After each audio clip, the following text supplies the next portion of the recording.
Troisième méthode, comment calculer la somme des termes d'une suite arithmétique cette fois. Par exemple, il s'agit de calculer les deux sommes suivantes, S1, qui est la somme des 348 premiers entiers naturels, 1 plus 2 plus 3, etc., plus 348. Et la deuxième, S2, alors là qui est un peu plus compliqué, c'est la somme de 33 plus 36 plus 39 jusqu'à 267. Bon, celle-là on réfléchira après. La première, elle est assez directe, toujours pareil. Si vous regardez votre leçon, vous avez une formule qui vous dit que cette somme S1 égale 1 plus 2 plus 3, etc., qui correspond à la somme des 348 premiers entiers naturels, en fait c'est un cas particulier de celle-là, 1 plus 2 plus etc.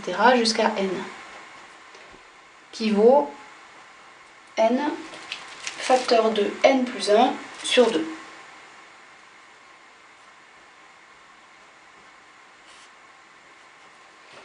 Alors dans notre cas, à nous, n, il vaut 348.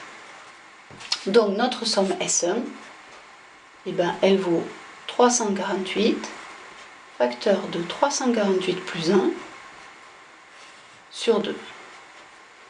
Et grâce à la calculatrice, on trouve S1 égale 60 726. On est content, c'est joli ce résultat.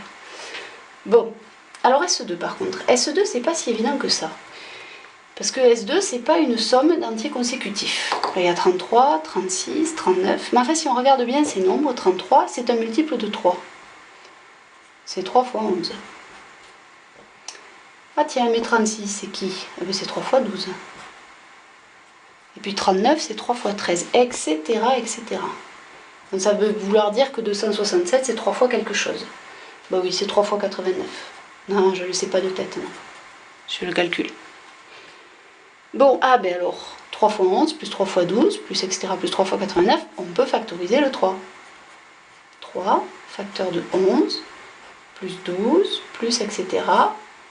plus 89. Et là, on reconnaît une somme d'entiers consécutifs.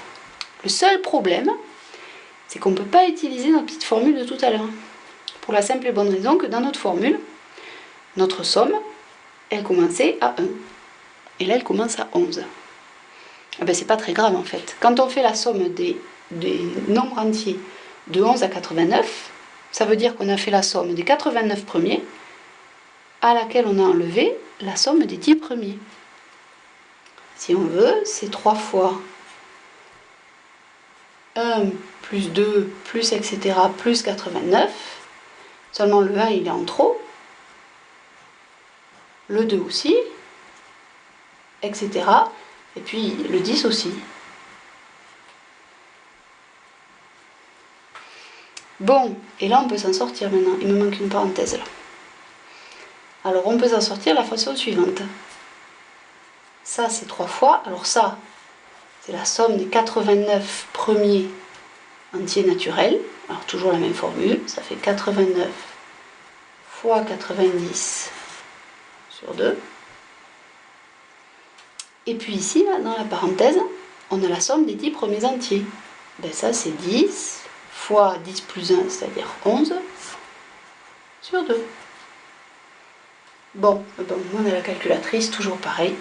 Et ça nous fait 12 180. Et honnêtement, c'est beaucoup plus rapide que de taper ça à la calculatrice. Si, essayez, vous verrez, vous allez rigoler.